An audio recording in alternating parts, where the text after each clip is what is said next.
경치 좋죠, 엄마? 그래, 가을이라 단풍이 잘 들었네. 여기서 사진 찍고 가요? 어머님, 여기가 배경이 좋은데요. 조금만 더요, 어머니? 여기 정말 멋지게 나오겠어요.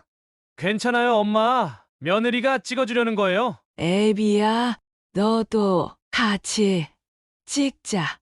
그럴까요? 어머님, 이쪽으로요. 아들아, 아들아! 그렇게 밀면 어떡해? 괜찮아. 어차피 이러기로 했던 거고. 이제 당신 일 다 해결될 거야. 유산 정리되고 보험금 나오면. 알았어. 일단 기다려봐야지. 그렇게 큰아들 부부는 산을 내려가고 있었습니다. 저는요, 절벽 아래로 떨어져 의식을 잃어가고 있었죠. 안녕하세요. 저는 충북 청주에서 그릇가게를 하고 있는 72세 최영자입니다. 오늘 저는 가족이 겪었던 남편의 유산, 분배 문제, 저희 생명보험금 문제, 그리고 큰아들 부부로 인해 죽을 뻔했던 일을 이야기하려 합니다. 가족 간의 갈등과 그로 인해 저는 큰 위기를 겪었지만 이 이야기를 통해 누군가에게 조금이라도 도움이 되기를 바랍니다. 그리고 제 이야기를 들어보고 싶다면 따뜻한 댓글과 응원, 말씀도 저에게 많은 위로가 될 거라 믿습니다. 꼭 끝까지 들으시고 구독을 통해 제게 온 행운을 받아가세요. 남편은 8년 전에 세상을 떠났습니다. 평생을 가족을 위해 헌신하며 살았던 사람이었죠. 남편과 저는 가게를 운영하며 세 아이를 키웠습니다. 큰아들 준호, 둘째 민수, 막내딸 은영. 세 아이를 사랑으로 키웠지만 시간이 흐르면서 서로 다른 성격과 인생관으로 인해 관계가 복잡해졌습니다. 큰아들 준호는 올해 48입니다. 학창 시절에는 똑똑하고 리더십이 강한 아이였지만 대학을 다니면서부터 점점 가족과 거리를 두더니 독립적인 삶을 고집하기 시작했습니다. 결혼 후에는 가족과 거의 연락을 끊고 자기 뜻대로만 살았죠. 준호는 여러 가지 사업을 시도했지만 번번이 실패했습니다. 첫 번째 사업 실패는 잘못된 투자 때문이었습니다. 그때마다 저와 남편에게 도움을 요청했었죠. 남편은 큰아들이 다시 일어설 수 있도록 상당한 금액을 지원해 주었습니다. 남편은 준호가 재기하기를 간절히 바랐습니다. 하지만 그 기대는 오래가지 못했어요. 준호는 얼마 지나지 않아 또 다른 사업을 시작했는데 이번엔 더 큰 문제를 일으켰습니다.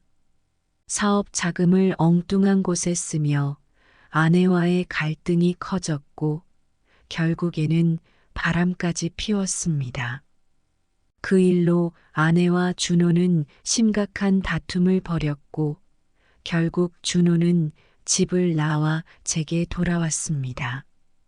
그때 준호는 자신의 잘못을 반성하기보다는 오히려 아내를 비난했습니다. 자신의 사업 실패가 아내의 사치 때문이라며 책임을 돌렸죠. 사실 며느리가 과도한 소비를 하는 건 사실이었습니다. 매달 카드값이 100만 원이 넘는 고액 청구서가 나왔고 준호는 그것을 감당하기 어려워했습니다. 하지만 준호가 바람을 피우고 사업 자금을 허투루 쓴 문제도 분명 존재했습니다. 저는 형생을 보며 깊은 한숨을 내렸습니다. 준호는 늘 자신의 잘못보다는 주변 상황을 탓하기 바빴습니다. 그에게 내 책임도 돌아봐야 한다고 말했지만 쉽게 받아들이지 않았습니다. 자신이 실패한 것은 단지 환경 때문이라고만 생각했죠. 둘째 아들 민수는 44입니다. 민수는 어릴 때부터 책임감이 강하고 성실한 아이로 항상 가족의 든든한 지원군이 되어 주었습니다. 지금은 청주 근처에서 공무원으로 일하며 안정적인 삶을 살고 있죠.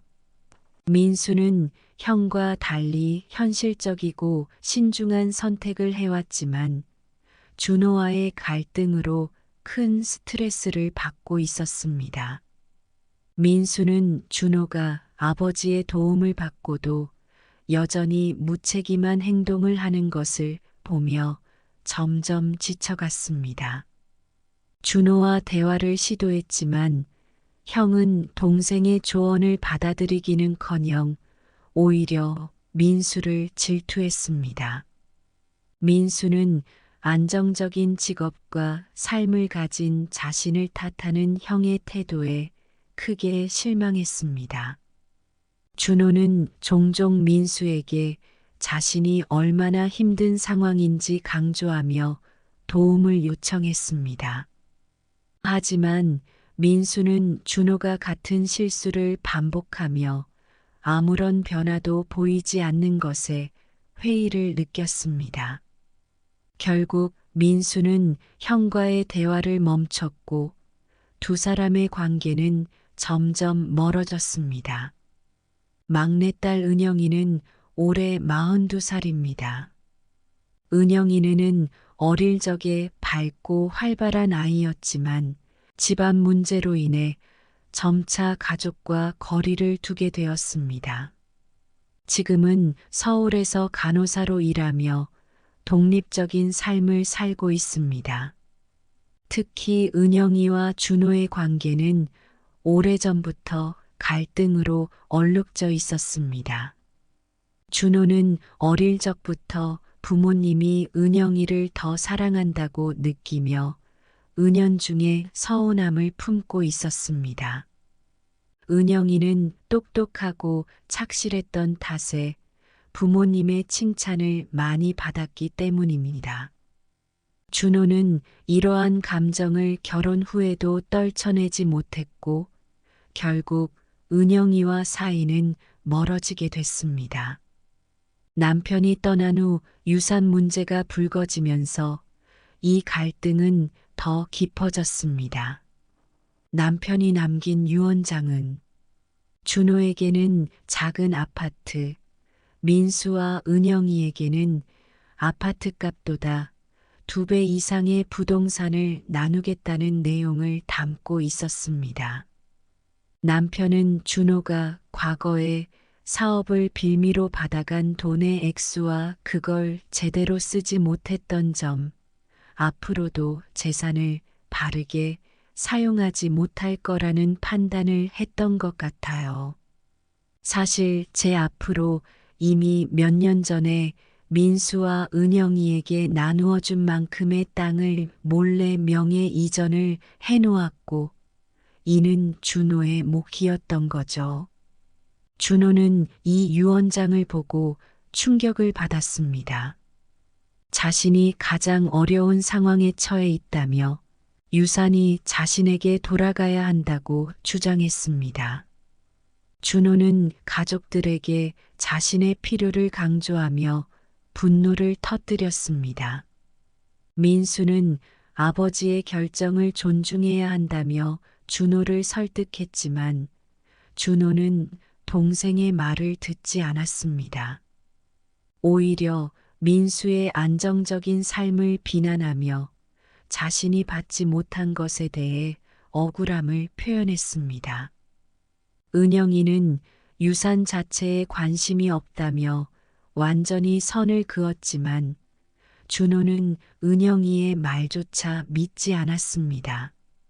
가족들 모두가 자신을 배제한다고 생각하며 분노를 키웠습니다. 남편이 남긴 유산은 우리 가족에게 축복이 아니라 저주가 된 것 같았습니다. 저는 남편의 사진을 보며 혼잣말을 했습니다. 여보, 우리가 키운 아이들이 왜 이렇게 되었을까? 내가 어디서 잘못한 걸까? 큰아들과 작은아들, 딸 사이의 갈등은 시간이 지날수록 점점 더 깊어졌습니다. 남편이 남긴 유산 문제로 시작된 갈등이었지만 결국 그동안 쌓였던 감정들이 폭발하는 계기가 되었습니다. 큰아들은 자신이 집안의 장남으로서 책임을 졌다고 주장하며 작은아들과 딸에게 유산의 몫을 줄 수 없다고 했습니다. 작은아들은 가족을 위해 한 게 뭐가 있냐며 차갑게 맞섰고 딸은 큰아들과의 오랜 불화로 인해 대화조차 거부했습니다. 작은아들은 중간에서 상황을 어떻게든 해결하려 했습니다. 큰아들과 따로 만나 설득도 하고 딸에게도 유산을 받아 다시 나누자고 조언했지만 둘 모두 고집을 꺾지 않았습니다. 저는 그런 작은아들의 노력에 고마워하면서도 갈등이 해결되지 않을까봐 마음이 조마조마했습니다. 큰아들은 사업 실패와 경제적 어려움으로 인해 이미 마음의 여유를 잃어가고 있었습니다. 제가 유산 문제에 대해 남편의 뜻을 따랐다고 설명했지만 큰아들은 아버지 뜻이 어땠든 장남으로서의 책임은 변하는 게 없다고 목소리를 높였습니다. 제가 아무 대답도 하지 못하자 더 격분하며 어머니도 결국 작은아들과 딸 편이고 자신만 외면당하는 거라며 집을 박차고 나갔습니다. 큰아들의 태도에 작은아들은 점점 실망감을 느꼈습니다. 한 번은 큰아들과의 대화를 끝내고 제게 와서 말했습니다. 형과 이제는 더 이상 예전처럼 되기가 힘들고 자기도 할 만큼 했다고요. 형제끼리 이렇게 갈라서는 것을 보고만 있어야 한다는 사실이 많이 안타까웠습니다. 작은아들은 이후로 큰아들과의 연락을 끊었습니다. 명절에도 오지 않았고 저와의 만남도 뜸해졌습니다. 작은아들에게는 더 이상 큰아들 문제로 마음고생을 하게 하고 싶지 않았지만 제겐 가족이 이렇게 나뉘는 모습이 참 슬펐습니다. 가족 갈등으로 마음을 다치고 점점 깊어지는 스트레스를 혼자 사귀다 보니 어느 순간 제 몸이 감당을 못하더군요. 처음에는 단순히 피곤한 거라 생각했어요. 가슴이 답답하고 자꾸 어지럽길래 그냥 약국에서 약을 사 먹었는데 시간이 지날수록 증상이 심해졌습니다. 하루는 그릇을 정리하다가 머리가 핑 돌더니 그대로 바닥에 주저앉고 말았습니다. 딸에게 연락을 했더니 바로 달려왔습니다. 딸은 제 얼굴을 보자마자 깜짝 놀라더군요. 엄마, 얼굴이 왜 이렇게 노래요? 바로 병원 가야겠어요. 절 부축해 병원으로 데려갔습니다. 병원에 도착하니 의사가 심장이 안 좋고 무엇보다 스트레스로 인해 몸 전체의 균형이 깨졌다고 했습니다. 의사는 긴장된 상태로 지내시면 위험할 수도 있으니 몸도 마음도 편안하게 지내라고 했습니다. 집으로 돌아오는 길에 딸이 저를 보며 오빠들 문제에 이제 신경 쓰지 말고 엄마만 챙기라고 말했습니다. 그 말이 맞다는 걸 알면서도 쉽게 마음을 놓을 수는 없었습니다. 어떻게 제가 낳고 기른 아이들을 그냥 두고 볼 수 있을까요? 저는 그날 밤 한숨도 자지 못하고 천장을 보며 내가 지금까지 뭘 잘못했기에 아이들이 이렇게 되었을까라는 생각이 머릿속에서 떠나질 않았습니다. 딸의 보살핌 덕분에 잠깐 숨을 고를 수 있었지만 며칠 지나지 않아 큰아들이 다시 집으로 찾아왔습니다. 큰아들의 얼굴은 잔뜩 상기되어 있었고 눈빛은 예전보다 더 간절해 보였습니다. 엄마, 제가 잘못했어요. 정말로 미안해요. 저도 이제 정신 차리려고요. 엄마 곁에 있으면서 제가 모시고 살게요. 그 순간에는 큰아들이 진심으로 변하려고 노력한다는 생각이 들었습니다. 저는 차마 거절하지 못하고 내가 그렇게 생각한다면 같이 살면서 서로 의지하며 지내자고 대답했습니다. 큰아들은 처음에는 정말로 잘했습니다. 집안일도 거들고 제 약속이나 병원에 갈 때면 운전도 해주며 제 곁을 챙겼습니다. 그런데 이상하게도 시간이 지날수록 큰아들의 관심은 저보다는 다른 곳으로 옮겨가는 듯 보였습니다. 어느 날은 아침 식사를 하다가 큰아들이 갑자기 은행에 들어있는 예금을 자신이 투자 공부를 좀 하고 있는데 잘 활용하면 엄마도 노후에 더 안정적으로 살 수 있을 거라고 하던군요. 그 말을 듣고 심장이 덜컥 내려앉았습니다. 저는 애써 차분하게 그냥 그대로 두는 게 마음이 편하다며 말을 돌렸습니다. 하지만 그날 이후로 큰아들을 볼 때마다 마음이 무거워졌습니다. 큰아들은 종종 집에서 통화를 하며 큰 소리로 누군가와 말다툼을 했습니다.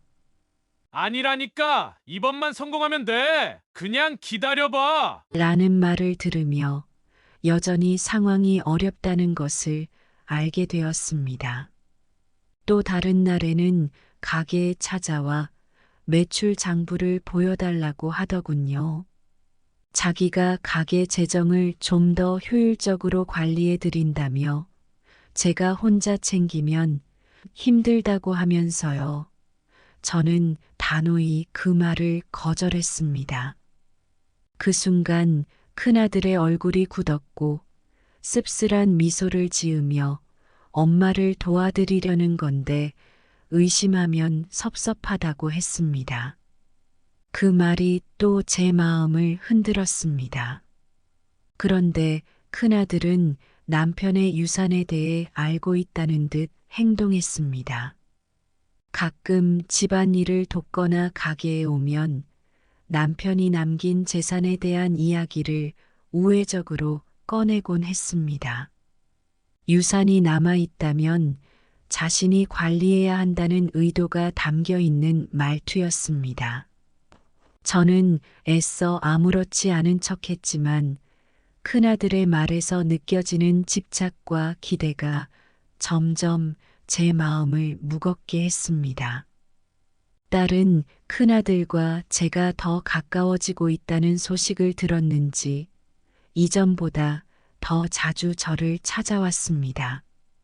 딸은 평소 강단 있고 현실적인 성격으로 갈등이 있으면 회피하지 않고 단호히 대처하곤 했습니다. 딸의 방문은 저를 위로하기 위해서였지만 묘하게 큰아들 문제를 피하는 모습이 보였습니다. 저는 딸이 갈등으로 오랫동안 마음의 상처를 받아왔다는 것을 잘 알고 있었기 때문에 굳이 유산 문제를 언급하지 않으려 노력했습니다.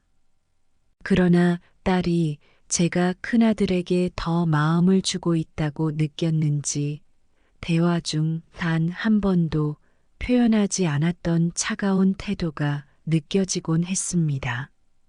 딸의 이 말은 제게 다시 한번 남편과 나눈 얘기를 떠올리게 했습니다. 남편이 저를 믿고 남긴 유산을 지금 큰아들에게 넘겨도 괜찮을지 계속 고민했습니다.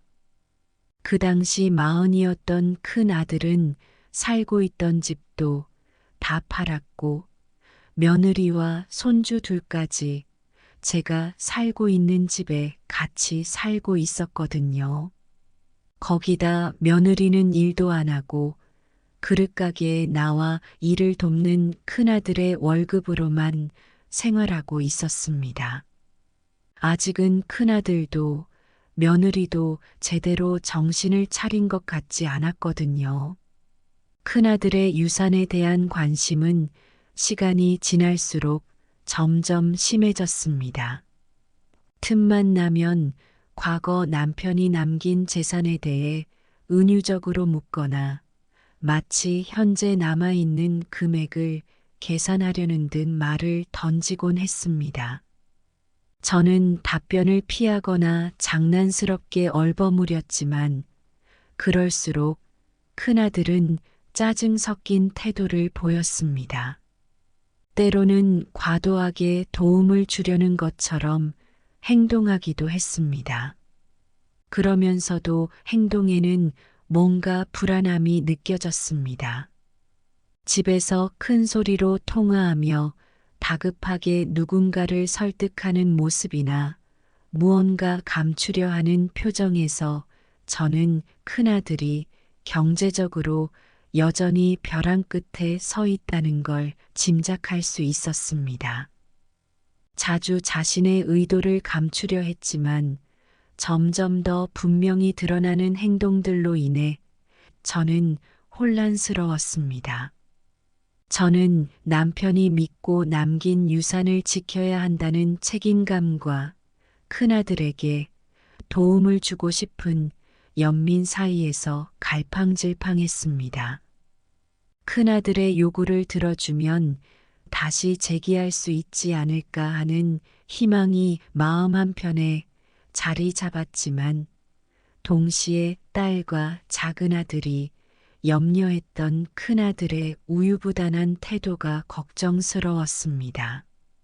결국 큰아들은 유산과 관련된 직접적인 요구 대신 점차 저와의 시간을 통해 신뢰를 얻으려는 듯 했습니다. 큰아들은 운동 삼아 등산을 가자는 제안을 했고 저는 큰아들의 태도가 조금이나마 나아졌다고 생각하며 그 제안을 받아들였습니다. 그러나 그것이 어떤 결과를 가져올지는 상상도 하지 못했습니다. 큰아들과 함께 등산을 떠난 날은 유난히 화창했습니다. 저는 이 기회를 통해 관계를 회복하고 더 나아지길 바랐습니다. 등산 내내 큰아들은 마치 모든 갈등을 잊은 사람처럼 보였습니다. 밝은 표정과 다정한 말투를 보며 저는 정말 변화하고 있다고 믿고 싶었습니다. 하지만 마음속 깊은 곳에서는 여전히 불안함이 떠나지 않았습니다. 이렇게 좋은 시간이 언제까지 지속될까? 라는 생각이 머릿속을 스쳤습니다. 산 정상에 가까워질수록 큰아들의 행동이 점점 달라지기 시작했습니다. 큰아들은 저보다 앞서 걸으며 점점 속도를 냈습니다. 그리고 한적한 절벽 근처에 도착했을 때 갑자기 멈춰서서 저를 돌아봤습니다. 눈빛이 순간적으로 낯설게 느껴졌습니다. 제가 따라가자 작은 목소리로 여기서 잠깐 쉬었다 가자고 말하며 주변을 둘러보았습니다. 같이 등산하고 있던 며느리가 밝게 웃으며 제게 다가와 이왕 이렇게 좋은 곳까지 왔으니 사진 한 장 찍자고 말했습니다. 저는 그 말에 기분이 좋아져 큰아들과 함께 사진을 찍기 위해 절벽 가까이 섰습니다. 며느리가 계속해서 사진 각도를 바꿔 찍는 도중 제게 조금 더 뒤로 가라는 말을 반복했습니다. 산 정상의 풍경을 더 잘 담으려는 것 같았습니다. 저는 발밑을 살피며 조심스레 움직였습니다. 절벽 끝에 가까워질수록 아래가 아찔하게 보였지만 며느리는 계속해서 조금만 더요, 어머니. 여기 정말 멋지게 나오겠어요. 라고 말하며 손짓을 해댔습니다. 그 순간 며느리의 목소리엔 미묘한 조급함과 부드러운 설득이 섞여 있는 듯 느껴졌습니다. 제 옆에 서 있던 큰아들이 며느리의 요청에 따라 천천히 다가와 섰습니다. 어딘가 어색해 보였지만 제가 불안한 기색을 보일 때마다 괜찮아요, 엄마. 며느리가 찍어주려는 거예요. 저를 안심시키려는 말투였습니다. 그런데 며느리는 큰아들에게 가까이 붙으라고 손짓을 하며 연출을 유도하는 듯 보였습니다. 그러던 중 사진을 찍던 며느리가 휴대폰을 들고 살짝 다가오더니 마치 자연스럽게 움직이는 척하며 저를 살짝 밀쳤습니다. 그것은 명확히 느껴졌습니다. 의도적인 것이었지만 순간적인 동작으로 실수처럼 보이도록 연출된 행동이었습니다. 모든 것이 몇 초 사이에 벌어졌습니다. 중심을 잃고 절벽 가장자리에서 아래로 떨어지던 순간 저는 큰아들과 며느리의 얼굴을 보았습니다. 큰아들은 당황한 듯 손을 뻗어 저를 잡으려는 신용을 했지만 손은 닿지 않았습니다. 며느리는 차분한 얼굴로 한 발짝 물러서며 휴대폰을 단단히 쥐고 있었습니다. 그 표정에는 긴장감도 죄책감도 느껴지지 않았습니다. 절벽에서 떨어지는 순간 온몸이 허공에 떠 있는 느낌과 함께 모든 감각이 멈춘 것 같았습니다. 몇 초간의 낙하가 마치 한없이 긴 시간처럼 느껴졌습니다. 그리고 바위에 부딪히는 충격이 전신을 강타했습니다. 날카로운 고통이 다리와 척추를 타고 퍼졌고 머리가 바위에 닿으며 순간적으로 정신이 아득해졌습니다. 숨이 턱 막히며 주변 소리는 점점 멀어져 갔습니다. 깨어났을 때 느껴진 것은 피냄새와 뼈가 부러진 듯한 극심한 통증이었습니다. 다리를 움직이려 했지만 발목부터 허벅지까지 마치 돌처럼 굳은 느낌이 들었습니다. 팔을 들어보니 살같이 찢어져 피가 흐르고 있었습니다. 저는 처음에는 상황을 제대로 인식하지 못했습니다. 여기가 어디지? 무슨 일이 일어난 거지? 그러나 곧 몸의 상태와 절벽 위에서의 기억이 떠오르며 상황이 현실로 다가왔습니다.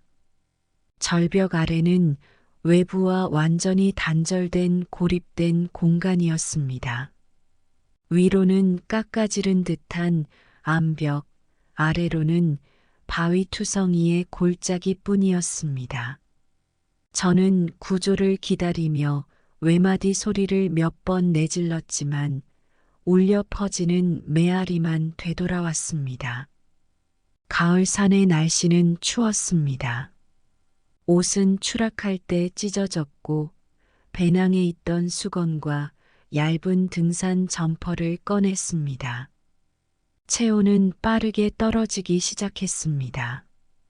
저는 본능적으로 바위 틈으로 몸을 밀어넣으며 바람을 피하려 했지만 깊은 상처에서 흘러나오는 피와 부러진 다리의 고통으로 그것도 쉽지 않았습니다. 시간이 지나며 배고픔과 목마름이 찾아왔습니다. 입술은 말라붙고 목은 바짝바짝 타들어갔습니다. 물길을 찾아 바위 틈에서 모인 물을 손으로 긁어 모아 입으로 가져갔지만 그것만으로는 갈증을 채울 수 없었습니다. 몸을 조금이라도 움직이려 하면 뼈가 갈라지는 듯한 고통이 찾아왔습니다. 다리가 부러진 상태에서 체중을 옮길 때마다 심장에서 피가 쿵쿵 뛰며 온몸을 타고 아픔이 퍼졌습니다. 저는 바위 위에 쓰러진 채로 손가락만 겨우 움직이며 구조를 기다릴 수밖에 없었습니다. 그러나 무엇보다 괴로운 것은 머릿속을 떠나지 않는 며느리의 행동과 큰아들의 표정이었습니다. 제 어깨를 밀던 며느리의 손길, 그리고 뒤에서 얼어붙은 듯 바라만 보던 큰아들의 얼굴이 계속 떠올랐습니다. 며느리의 행동이 정말 우연이었을까? 최근 생명보험과 유산에 대해 보였던 관심과 태도는 단순히 돈에 관한 걱정이었을까? 큰아들이 나를 지키려고 했던 건지 아니면 며느리의 행동을 묵인한 건지 고통 속에서도 이런 의문들이 떠오르며 정신적으로도 힘든 시간이었습니다. 밤이 되면서 고통은 극에 달했습니다. 산속의 기온은 급격히 떨어졌고 차가운 바람이 불며 몸이 점점 더 굳어갔습니다. 추위로 인해 다친 부위의 통증이 더 심해졌고 몸 전체가 얼어붙는 듯 했습니다. 바위에 비스듬히 기대어 저는 계속해서 눈을 감았다가 떴습니다. 정신이 아득해질 때마다 이대로 잠들면 다시는 깨어나지 못할 것 같다는 생각이 들어 억지로 눈을 떴습니다. 그 와중에도 가족들과의 기억이 떠올랐습니다. 남편과 함께 가게를 꾸리며 아이들을 키웠던 순간들, 큰아들이 태어나던 날, 그리고 딸과 작은아들의 웃음소리. 이대로 여기서 끝날 수 없다라는 생각이 저를 붙잡았습니다. 이틀 동안 저는 제 한계를 시험받는 기분이었습니다. 비바람을 맞으며 빗물과 이슬을 하자가며 버텨야 했고 배고픔을 견디며 다시금 구조될 수 있길 바랐습니다. 머리에는 끊임없이 큰아들과 며느리의 행동이 떠오르며 의문과 분노가 교차했습니다. 내가 잘못한 건 뭘까? 내가 뭘 잘못했기에 이런 일을 당해야 할까라는 생각이 계속 맴돌았습니다. 절벽 아래에 갇혀 세 번째 날이 되었을 때 저는 이미 극심한 탈진 상태에 있었습니다. 의식은 점점 흐려지고 땅에 기대어 잠시 눈을 감으면 이대로 죽을 수도 있겠다는 생각이 스쳐갔습니다. 눈을 뜨려는 의지마저 사라지려 할 즈음 어디선가 희미한 발소리가 들려왔습니다. 처음에는 환청인가 싶었습니다. 이틀 동안 사람은커녕 새소리조차 들리지 않았던 산속이었기에 귀에서 나는 헛소리라고 생각했습니다. 그러나 잠시 후 또렷하게 들려오는 사람들의 말소리가 바람에 실려왔습니다. 3일 동안 아무도 오지 않았던 깊은 산속이었으니 사람이 지나갈 리 없다고 생각했습니다. 그러나 몇 분 후 말소리가 들려왔습니다. 한 남자의 목소리가 바람을 타고 들렸습니다. 그 말소리는 점점 가까워졌습니다. 저기 놀 사이를 잘 살펴봐. 이 근처에 약초가 많았거든. 말이 또렷하게 들렸습니다. 본능적으로 저는 반응해야 한다는 걸 느꼈습니다. 바위를 짚으며 팔을 들어 올리려 했지만 극심한 고통이 밀려와 몸이 말을 듣지 않았습니다. 한 번 더 시도했지만 힘이 빠져 손이 떨어지고 말았습니다. 저는 마지막 남은 힘을 짜내 손가락을 움직여 근처의 돌멩이를 잡았습니다. 돌멩이를 바위에 부딪히며 소리를 내기 시작했습니다. 바위에 돌을 부딪히는 소리가 고요한 절벽 아래에서 울렸습니다. 약초를 찾던 두 사람이 저를 발견한 것은 우연에 가까웠습니다. 약초꾼들은 처음엔 멧돼지나 다른 동물이 다가오는 줄 알고 긴장했지만 바위 아래에 쓰러져 있는 제 모습을 보고는 깜짝 놀랐습니다. 한 사람이 급히 내려와 제 상태를 확인했고 또 한 사람은 무전기를 꺼내 구조대를 요청했습니다. 가까이 다가온 약초꾼의 얼굴이 흐릿하게 보였습니다. 다급한 목소리로 아주머니, 들리세요? 괜찮으세요?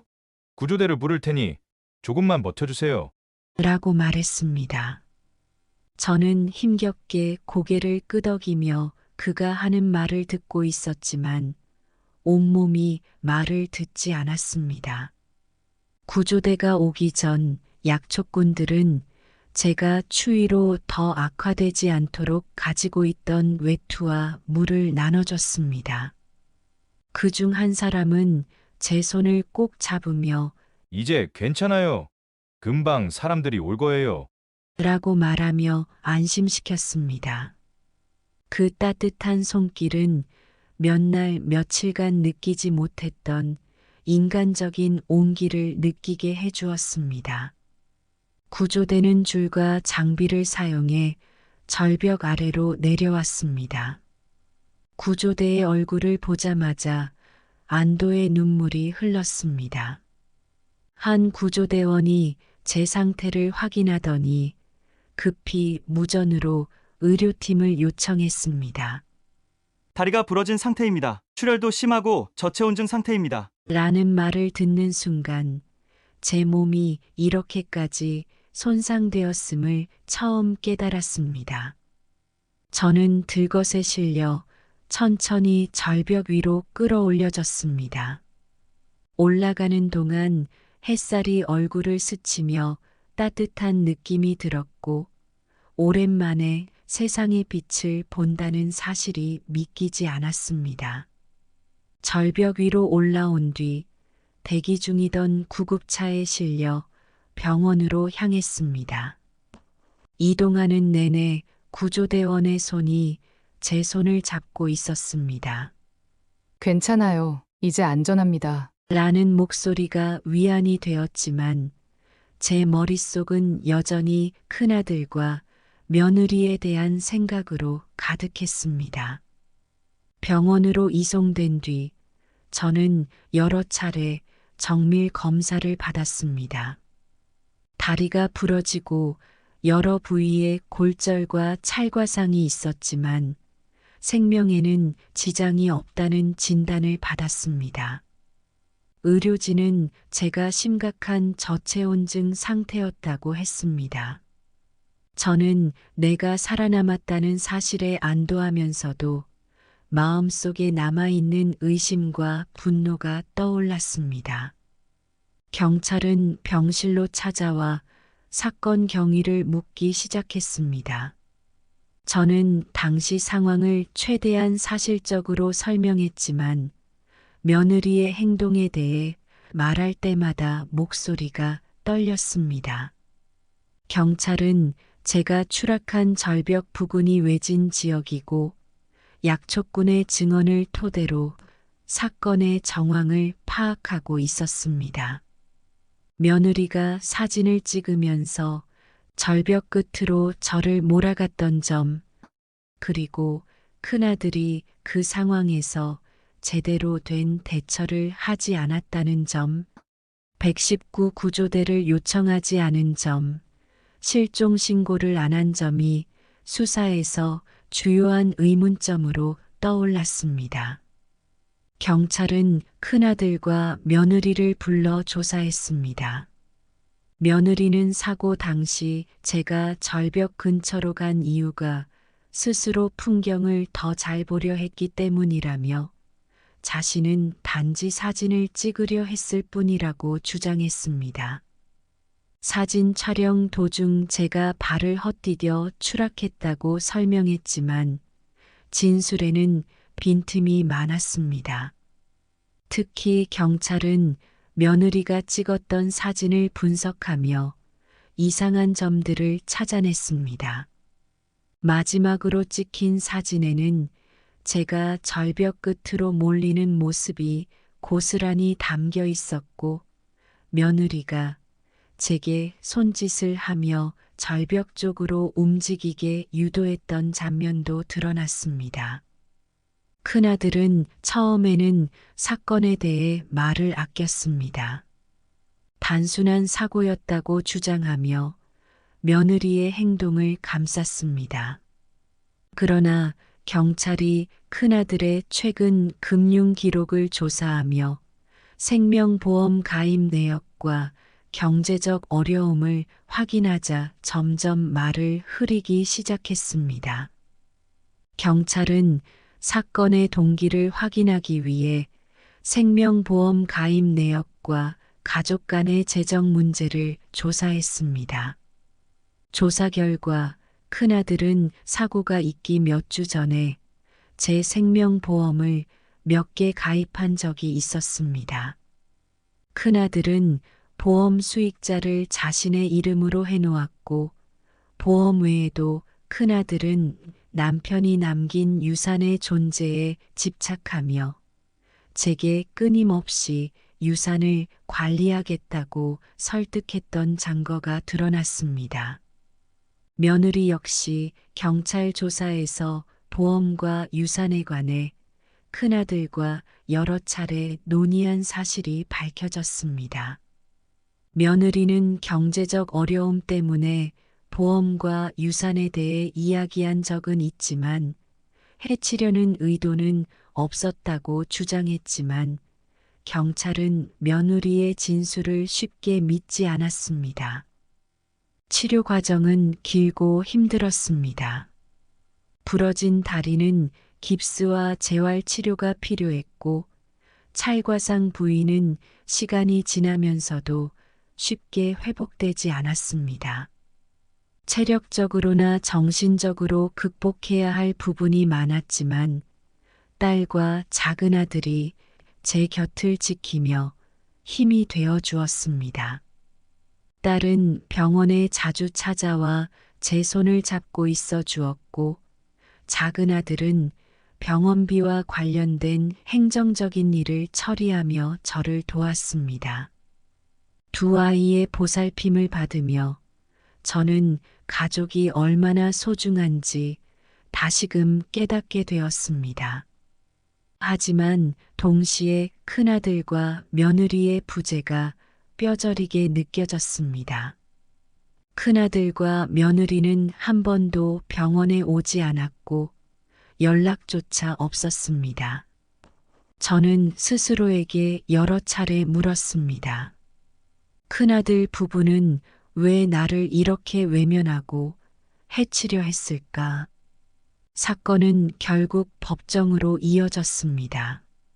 며느리는 끝까지 자신의 행동이 실수였다고 주장했고 큰아들은 자신이 사건에 관여하지 않았다고 항변했습니다. 그러나 사진과 현장 증거 그리고 생명보험 관련 기록들은 큰아들 부부의 주장에 큰 의문을 남겼습니다. 저는 법정에서 큰아들, 며느리와 다시 마주했지만 얼굴을 보며 말문이 막혔습니다. 내 자식이 나를 해치려 했다는 믿기 힘든 현실을 받아들이기가 너무 힘들었습니다. 어디서부터 잘못됐을까? 내가 뭘 그렇게 잘못했기에 이 지경까지 왔을까? 라는 생각이 머릿속을 떠나지 않았습니다. 결국 재판은 며느리에게 더 큰 책임이 있다고 판단했습니다. 사고를 유도한 정황이 명확히 드러났고 법원은 실형을 선고했습니다. 큰아들 역시 보험 사기 및 공모 의혹으로 유죄 판결을 받았지만 형량은 상대적으로 적었습니다. 병원에서 퇴원한 지 몇 달이 지났습니다. 몸은 많이 회복되었지만 마음의 상처는 여전히 쉽게 아물지 않았습니다. 큰아들과 며느리가 제게 했던 행동을 떠올리면 자다가도 깜짝깜짝 놀라지만 그 기억에 휘둘리지 않으려 합니다. 제가 살아남은 것은 제게 주어진 또 다른 기회라고 생각하기로 했습니다. 큰아들과 며느리가 법적 처벌을 받으며 감옥에 간 뒤 저는 부모의 빈자리를 메우기 위해 손주들을 돌보기 시작했습니다. 초등학생과 중학생이었던 두 손주는 갑작스러운 부모의 부재로 큰 충격을 받은 상태였습니다. 아이들은 처음에는 저를 경계하거나 어색해했지만 시간이 지나면서 점차 마음을 열기 시작했습니다. 아이들과 함께하는 일상은 저에게 새로운 활력을 주었습니다. 학교에서 돌아온 아이들과 간식을 먹으며 하루를 이야기하고 주말에는 텃밭에서 함께 일손을 거들며 웃음소리를 나눴습니다. 특히 큰 손주는 부모의 부재를 누구보다 깊게 느끼고 있었기에 저는 그 아이와 더 많은 대화를 나누려 노력했습니다. 손주들을 돌보며 느낀 점은 부모가 없는 아이들에게는 작은 행동 하나에도 큰 위로와 안정이 된다는 사실이었습니다. 한 번은 중학생인 큰 손주가 학교에서 친구와 싸움을 하고 돌아온 적이 있었습니다. 방으로 들어가 문을 닫고 아무 말도 하지 않았지만 저는 큰 손주 방 앞에 앉아 조용히 기다렸습니다. 시간이 지나 문이 열리고 나와서 제게 말했습니다. 할머니, 나도 아빠처럼 되는 건 아니겠죠? 그 말이 제 가슴을 후벼 팠습니다. 그날 이후로 저는 아이들에게 부모의 빈자리를 대신할 수 있는 어른으로서 더 큰 책임감을 느꼈습니다. 손주들에게 규칙과 사랑을 동시에 가르치며 손주들이 스스로를 믿고 세상과 마주할 용기를 얻을 수 있도록 돕기 시작했습니다. 큰아들과 며느리가 저에게 준 상처는 결코 잊히지 않을 것입니다. 하지만 손주들과 함께하며 저는 그 상처를 치유하고 있습니다.